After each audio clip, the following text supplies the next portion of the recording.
감사합니다. 하나님 말씀 구약성경 시편 116편을 보겠습니다. 구약성경 시편 116편 9절에서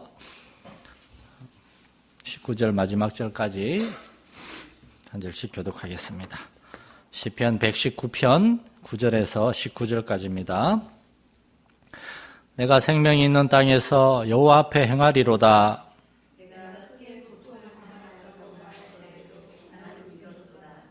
내가 놀라서 이르기를 모든 사람이 거짓말쟁이라 하였도다.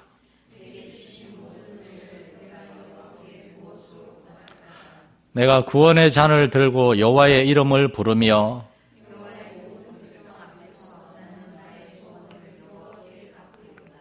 그의 경건한 자들의 죽음은 여호와께서 보시기에 귀중한 것이로다.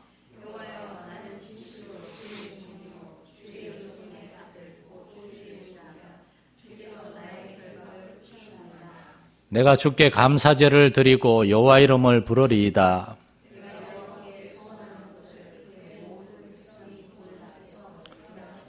같이 읽겠습니다. 예루살렘아, 내 한가운데에서 곧 여호와의 성전뜰에서 지키리로다. 할렐루야. 아멘.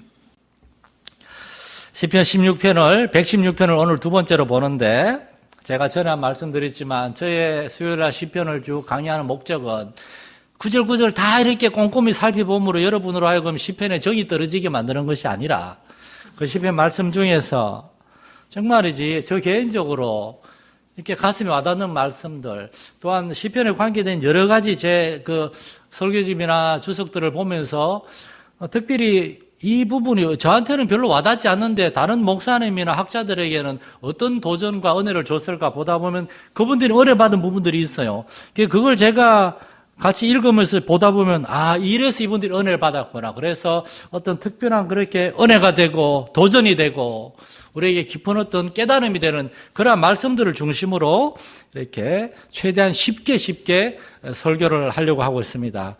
지난주 수요일에는 1절에서 8절 말씀을 중심으로 우리가 봤는데 거기에서 우리의 주된 관심은 1절이었습니다. 하나님이 내 음성과 내 간구를 들으신다는 겁니다. 내 음성, 우리말 성경에는 내 음성이라고 되어 있고 영어로는 my voice, 내 목소리죠. 내 기도할 때 내 소리를 하나님이 들으신다는 겁니다. 근데 그 다음에 나오는 내 간구는 그냥 간구가 아니라 my cry, 울면서 간구하는 거예요.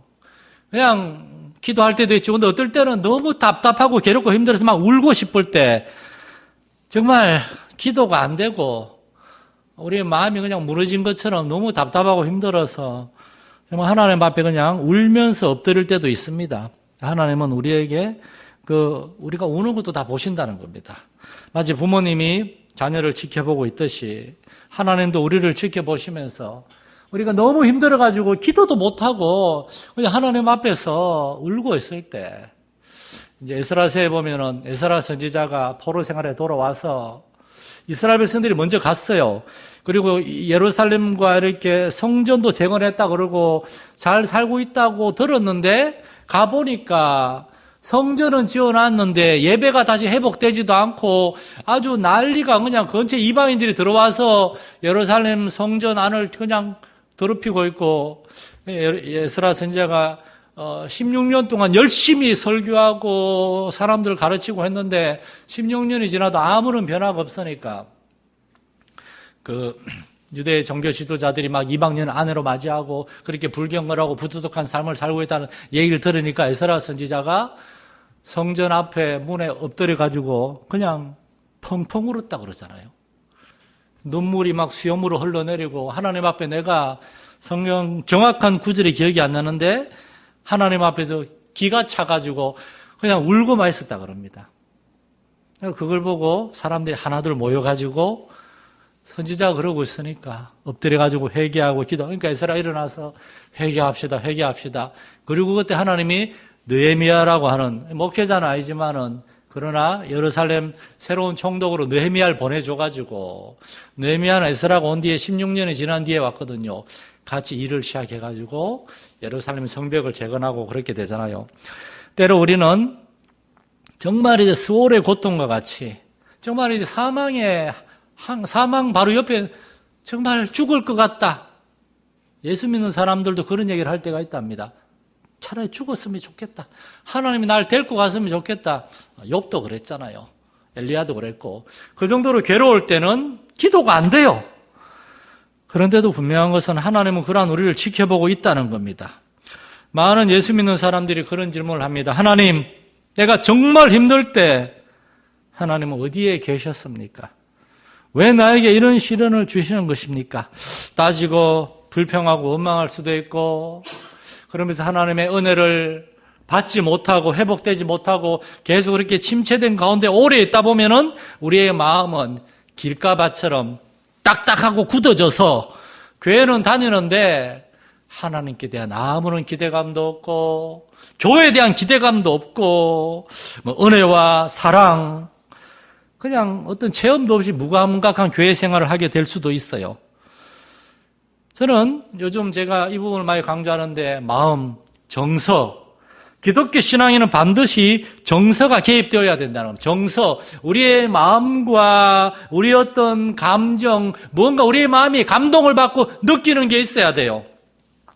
하나님의 은혜와 사랑, 하나님이 정말 선하신 분이구나. 그런 걸 깨닫고 감사하는 그러한 감정의 어떤 깨달음과 어떤 체험이 있어야 돼요. 잠깐 제 간증을 하는 거 용서해 주시기 바랍니다. 특별히 사모님도 용서해 주시기 바랍니다.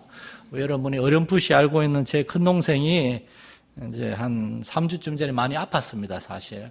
우리 장로님한테만 살짝 얘기 드렸는데, 간이 많이 안 좋아져가지고, 이제 지난해 12월에 갑자기 다니던 빵집 회사에서 이제 갑자기 그만두게 되고, 월급도 제대로 못 받고, 이렇게 한 2달 동안 너무 화가 나서 술에 조금 이불대고 3년쯤 전에 많이 아팠는데 또 그 비슷하게 막 전화가 와서 1월 29일 월요일 아침에 제가 어디 가고 있었는데 전화를 받고 집에 급하게 돌아와서 그날 이제 서울에 올라가서 그 다음까지 이틀 동안 돌보다가 병원에 이제 입원을 했는데 정말 그때는 제 마음이 정말 너무 힘들고 솔직히 말해서 화가 났어요. 동생한테 화가 난 것만이 아니라 하나님한테 화가 났어요. 어떤 기도를 했는가 하면 하나님 도대체 언제까지 이게 반복이 돼야 됩니까? 내가 우리 교회 담임 목사로서 정말 얼마나 해야 될 일이 많고 지금 지방에도 막 준비하고 빨리 이거 서기 빨리 넘기고 손 떼야 되고 정말 그런데 제가 서울로 올라가는 입에서 하나님, 도대체 언제까지입니까? 그런 마음이 들었습니다. 그런데 어쨌거나, 그 주에 2번이나 서울을 갔다 오고, 그런 소동이 있었는데, 지난주 금요일 날 서울에 이제 설명절에 잠깐 올라가서 봤는데, 퇴원도 했고, 간 수치도 다 정상으로 내려왔고, 밥도 잘 먹고, 많이 회복이 됐습니다. 또 그걸 보니까 또 사람 마음이 얼마나 간사하고 약한지 하는 게 감사하더라고요. 그래서 동생 앉혀놓고 함께 밥찬을 기도하면서 제가 그런 기도를 했습니다. 하나님, 정말 제 앞에서 그랬습니다. 가족이 원수라는데 제 동생이 더 이상 원수가 되지 않게 해주십시오. 막 들으라고 막 그러면서 내가 힘들었다 얘기했는데 여러분, 정말 우리가 살다 보면은 수월의 한가운데를 지나가는 것 같은 그런 일이 있을 수 있어요. 사실 여기 최 집사님 자녀들이 이게 줄줄이 셋이나 있고 우세까지 다 집안에 있는데 최 집사님 지난 겨울이 막 시작되는 11월 마지막 날에 입원을 하셔서 봄이 오는 지금까지 병원에 누워 계시고 병실에 갈 때마다 환자들 다 바뀌는데 이번에 갈 때만 또 싹 다 바뀌었더라고요. 집사님 마음은 어떻겠습니까? 가족들 마음은 어떻겠습니까? 여러분의 가정에도 정말 제가 아는 분들도 있지만 제가 모르는 그러한 크고 작은 환난과 그로 인한 고통과 슬픔들 분명히 있을 겁니다. 이번 설명절에 여러분이 오랜만에 만난 가족들 중에서도 여러분의 친척들이나 형제와 자매들 중에서도 모르긴 몰라도 여러 가지 큰 아픔과 고통이 있는 사람들이 있을 거예요. 여러분이 분명히 붙들고 있어야 되고, 여러분이 아무리 힘들어도 여러분 주위에 정말 어렵고 힘든 사람들에게 우리가 전해야 될 메시지가 이겁니다. 시편 116편 5절부터 여호와는 은혜로우시고 의로우시고 우리 하나님은 긍휼이 많으시도다. 여호와께서는 순진한 자를 지키시나니 내가 어려울 때 나를 구원하셨도다. 순진한 자는 복잡하게 생각하는 것이 아니라 단순한 영어로 싱글 하트, 싱글 하나잖아요. 하나님 앞에 하나의 마음, 여러 가지 마음이 아니라 하나님 나를 사랑하십니다. 그거면 충분합니다. 그러한 순전한 마음을 가진 사람을 지키신다고. 그리고 7절 말씀에 가장 중요한 거, 내 영혼아 네 평안함으로 돌아갈지어다. 여호와께서 너를 후대하실 것이다. 여러분, 우리가 믿는 하나님 이런 하나님인 줄 믿으시기 바랍니다. 우리가 믿는 하나님은 우리의 삶을 회복시킬 뿐만 아니라 우리의 영혼까지 회복시키기를 원하세요. 우리의 영혼이 상처받고 영혼이 반복되는 상처와 그런 것들을 통해서 냉랭해지고 무감각해지고 하나님 기뻐하시지 않습니다. 하나님 앞에서 우리의 정서, 우리의 마음과 생각과 감정에도 하나님이 주시는 기쁨과 평안, 감사가 충만하게 해달라고, 하나님 앞에서 깨어있는 영혼이 되게 해달라고 기도할 수 있는 여러분 될 수 있기를 축원합니다. 오늘 9절에서 이제 마지막 절까지 시인이 전하는 메시지가 또 있어요. 원래 이거 제가 지난주에 준비를 했는데 어제 오늘 이 부분을 다시 보다가 이 부분을 오늘 하루 동안에 다 다룰 수가 없을 것 같아서 다음 주에 한 번 더 다룰 거예요. 그리고 오늘 저는 여러분과 함께 한 가지 중요한 메시지를 다루려고 합니다. 그건 바로 1절입니다. 1절.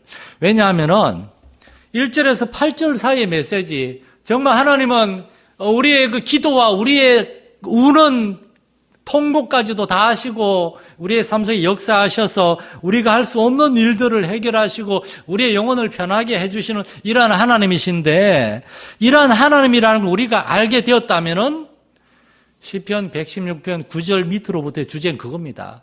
그런 하나님을 우리가 알고 믿는다면 당신은 그럼 어떻게 살아야 될 것인가? 그러면 나는 어떻게 살 것인가? 어떻게 나는 하나님을 섬길 것인가? 그겁니다. 시인은 앞부분에서 하나님은 우리의 기도를 들으시고 우리의 눈물의 호소도 들으시고 우리의 기도에 응답하신다고 말씀하세요.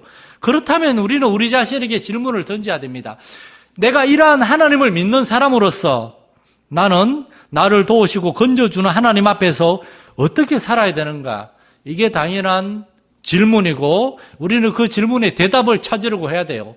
기독교는 거기까지 나아가야 됩니다. 하나님 나에게 복 주시고 응답하시니 감사합니다. 내 마음대로 살겠습니다. 그게 아닙니다. 1950년대에 미국에 프란시스 셰퍼 목사라고 하는 사람이 기독교 복음에 대해서 길게 이렇게 설교하고 말씀을 전한 다음에 그분이 돌아가시기 전에 마지막으로 쓴 책 제목이 그러면 우리는 어떻게 살 것인가? 하나님 이런 분이라면 우리는 어떻게 살아야 되는가?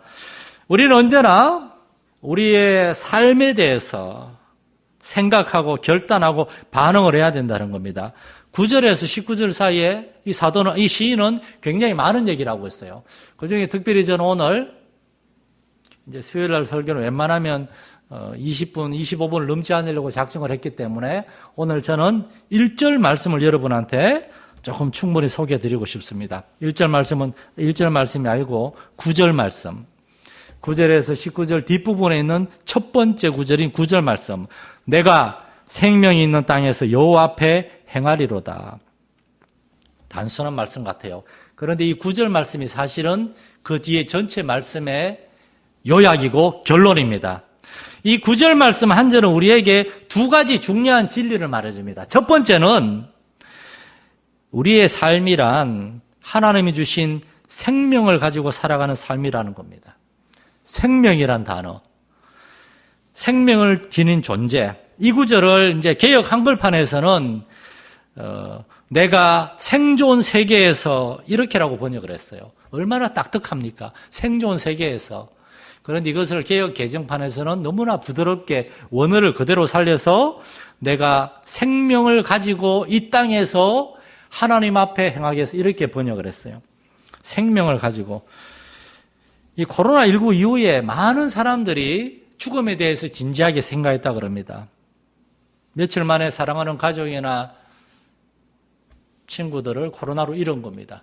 저희 고모님도 재작년 추석 때 가서 인사드리고 왔는데 10일인가 코로나 때문에 병원에 입원하셨어요. 14일 날 돌아가셨어요. 4일 만에.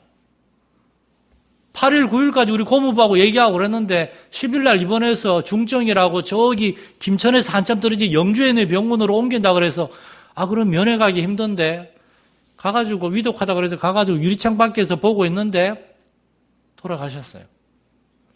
이러한 과정을 겪으면서 많은 사람들이 죽음은 먼 데 있는 것이 아니라 언제나 언제 어디서든지 나를 찾아올 수 있는 그런 현실이구나 그걸 깨닫고 많은 사람들이 나는 어떻게 살아갈 것인가, 나는 어떻게 죽음을 맞이할 것인가 그런 생각을 하면서 놀랍게도 코로나 때 오히려 많은 선교지에서는 막 이슬람 신자들이나 공산주의자들이나 그런 사람들이 몰래 교회에 찾아와서 하나님에 대해서 얘기해달라 그런 역사들이 많이 있었다 그럽니다.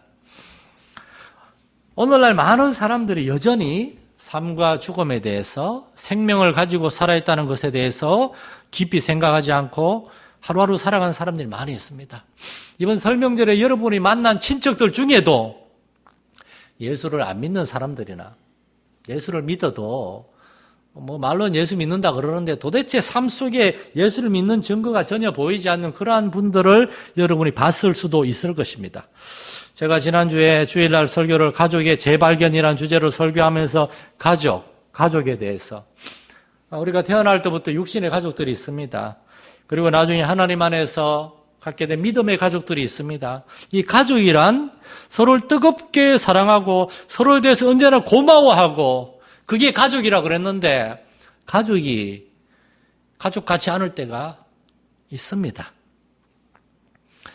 세상에는 돈보다 더 중요한 것이 있고 건강보다 더 중요한 것이 있고 세상에서 성공하는 것보다 더 중요한 것이 있습니다. 그것은 하나님이 주신 생명을 감사하면서 이 생명을 느끼면서 누리면서 우리에게 허락하신 하나님의 가족들, 우리의 육신의 가족만이 아니라 믿음의 가족들을 그들과 함께 살며 교제하며 사랑하는 겁니다. 예수님이 이 땅에 오셔가지고 공생애 동안 다니면서 복음을 전하고 사람들 가르치고 설교하고 많이 하셨죠. 병 고치고 많이 하셨죠. 그런데 그거보다 더 중요한 게 뭔가 하면은 제자들을 택해서 제자들과 함께 거하고 영어 성경에는 함께 살았다라고. 예수님은 제자들과 함께 살면서 그들에게 예수님의 모든 것을 가르쳐 주셨어요. 제자들은 예수님과 함께 살면서 대화하면서 예수님을 통해서 하나님이 얼마나 우리를 사랑하시고 우리와 함께하는 분인지를 깨달아 알았던 겁니다. 이것이 우리에게 하나님이 생명을 주신 이유입니다. 하나님이 주신 생명, 그 생명을 가지고 감사함으로 가족이 원수 같을 때도 있어요. 그런데도 가족입니다.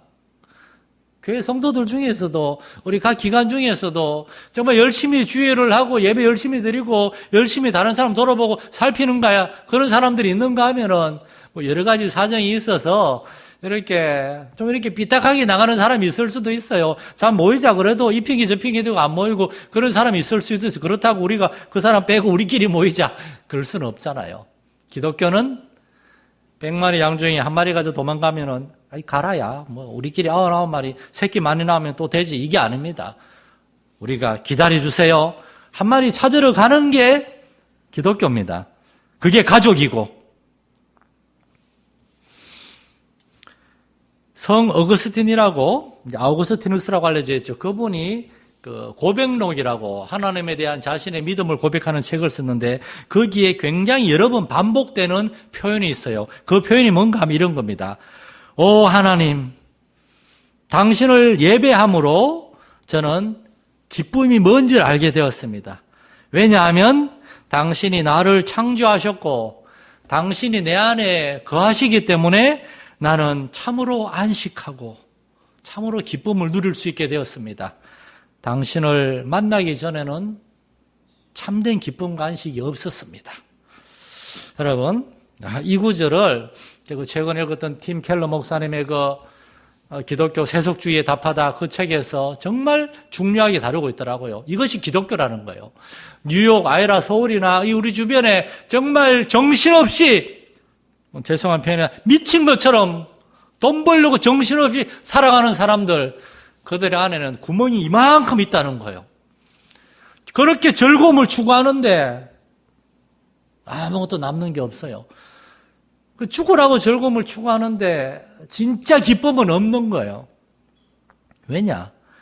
진짜 기쁨과 진짜 평안, 안식이 이건 하나님에게서만 오는 건데 하나님을 모르니까.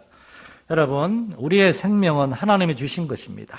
하나님을 알고 하나님과 올바른 교제 안에 있을 때 우리의 생명은 정말 우리에게 진짜 생명력과 기쁨과 충만함을 주는 거지, 하나님을 모르고 돈이나 물질이나 세상에 다른 걸로 만족을 얻으려고 막 그거 달려가면 예수 안 믿는 사람은 말할 것도 없고 예수 믿는 사람들도 절대 기쁨을 누릴 수 없습니다.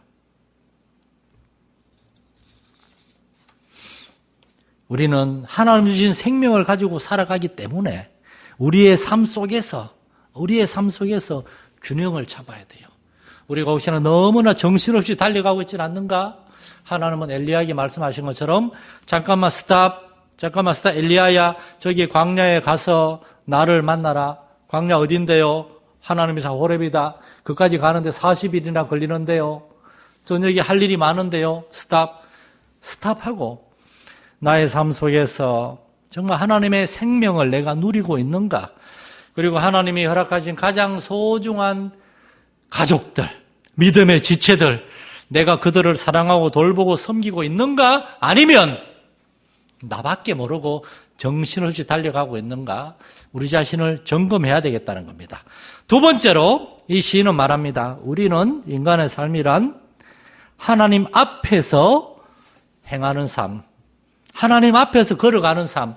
이 9절 말씀의 뒷부분을 영어 성경은 정말 멋있게 표현했습니다. 제가 이거 안 썼나요? 깜빡하고 안 썼나 보네. 그냥 쓰려고 그랬는데 I will walk before the Lord. 나는 하나님 앞에서 walk, 걸어갈 것입니다. 이것이 바로 시인이 얘기한 겁니다. 하나님을 아는 사람들, 하나님의 은혜와 하나님의 응답을 경험한 사람들은 이제는 하나님 앞에서 걸어가야 된다는 겁니다. 그것이 인생이고 그것이 그리스도인의 삶입니다. 저는 왜 walk before the Lord일까? 왜 하나님 앞에서일까? 이 구절을 가지고 많이 묵상하다가 갑자기 어떤 재미있는 일이 떠올랐어요. 요즘은 이제 제 아들이 많이 커가지고 제 말을 안 듣는데 어릴 때 제가 아들을 데리고 산에 자주 간 적이 있어요. 초등학교 때 한번 지리산을 같이 간 적이 있는데 그때 여러 목사님들하고 같이 갔는데 나이 많은 목사님이 이 어린 애가 산에 오니까 기특하다고 앞에 데리고 가서 너 나하고 같이 가자 하고 제 아들을 데리고 가는데 중간에 쉬는데 저는 편하고 좋았죠. 잘 대해주니까 고맙고 쉬는데 주영이가 제 아들이 오더니만 저한테 뿔이 나가지고 아빠, 나 아빠하고 가면 안 돼? 왜 그러니까 저 목사님이 내 뒤에서 왜 이렇게 늦게 걸어 빨리 걸어 자꾸 재촉하고 밀어가지고 힘들어 죽겠다는 거예요. 이 할아버지 목사님은 주영이를 기다려주지 못하는 거예요. 그래서 그래 내 앞으로 와. 제 앞에 가는데 보니까 정말 느리더라고요. 아시는 것처럼 다리도 짧아가지고 진도가 안 나가요. 앞에 목사님들이 빨리 오라 그러는데 제가 먼저 가세요. 저는 아들하고 천천히 갈게요. 거의 우리가 1시간이나 늦게 정상에 갔어요. 그런데 저는 재촉하지 않았습니다. 기다려줬어요. 가다가 쉬고 싶다 그러면 쉬어주고 자 이제 갈까 계속. 저는 아이를 아니까 제 아이의 속도를 잘 아니까 제 아이의 바로 뒤에서 아이가 끝까지 포기하지 않고 갈 수 있도록 같이 걸어갔어요. 이 구절을 묵상하는데 제가 얼마나 놀랐는지 모릅니다. 우리 하나님이 우리의 인생에 이렇게 일하시는구나. 하나님 우리 앞에서 이것도 못하느냐? 네가 목사가 네가 교회를 그렇게 오래 다녔으면서 이것밖에 못하느냐? 재촉하고 꾸짖는 분이 아니라 우리가 하나님 앞에서 걸어갈 때 우리의 뒤에서 우리의 속도를 맞춰서 따라오십니다. 하나님은 우리의 부족함과 연약함을 다 아시기 때문에 우리를 재촉하거나 밀어붙이지 않으세요. 하나님은 우리 앞에서 손잡고 빨리 좀 가자 끌고 가는 하나님이 아니라 우리가 너무나 연약하고 불완전한 존재임을 알기 때문에 하나님은 우리 바로 뒤에서 아까 그 찬양이 나왔잖아요. 나의 등 뒤에서. 왜 뒤에 있었겠습니까? 앞에 있으면은 내 뒤에서 무슨 일이 일어나는지는 몰라요. 근데 하나님은 우리 뒤에 있으니까 우리가 무슨 일을 겪고 있는지를 정확히 아시는 겁니다. 게다가 나아가서 우리가 혹시나 잘못된 길로 갈 때는 그쪽이 아니다, 이쪽 길이다 바로잡아 주시면서 우리를 뒤에서 앞에서가 아니라 사실은 뒤에서 인도해 가시는 거예요. 그래서 우리는 양들이 마치 목자의 음성에 귀를 기울여야 하듯이 하나님의 음성에 귀를 기울여야 됩니다. 하나님이 뒤에서 내 아들아 거기가 아니다 오른쪽이다 그러면 오른쪽으로 가야 되고 내 딸아 그 앞에 장애물이 있으니까 잠깐만 스톱하고 돌아가거라. 하나님 우리의 뒤에 계시지만 우리의 앞길 끝까지를 하나님은 다 알고 있기 때문에 하나님은 우리의 뒤에 있지만 우리를 올바로 인도할 수가 있어요. 세상 사람들은 우리에게 그렇게 얘기합니다. 하나님 믿는다고 뭐가 달라졌습니까? 하나님 믿는다고 뭐가 좋은 게 있어요? 일요일에 쉬지도 못하고 교회 가서 죽으라 일하고 돈까지 내야 되고. 저도 어떤 사람들에게 무슨 얘기까지 들은 줄 아십니까? 목사 새끼가 뭐 그렇게 잘났다고 잘난 척 하느냐 그런 얘기를 들은 적도 있습니다. 뭐 하도 많이 들어서 이제는 아무렇지도 않아요. 그러나 우리는 그분들이 잘못 알고 있는 것을 우리는 알고 있잖아요. 세상은 우리만 살아가는 것이 아니라 우리에게 생명 주신 하나님이 우리를 창조하시고 자, 잘 살아봐라 툭 던져놓고가 아니라 우리와 함께 하시면서 사실 우리의 뒤에만 계십니까?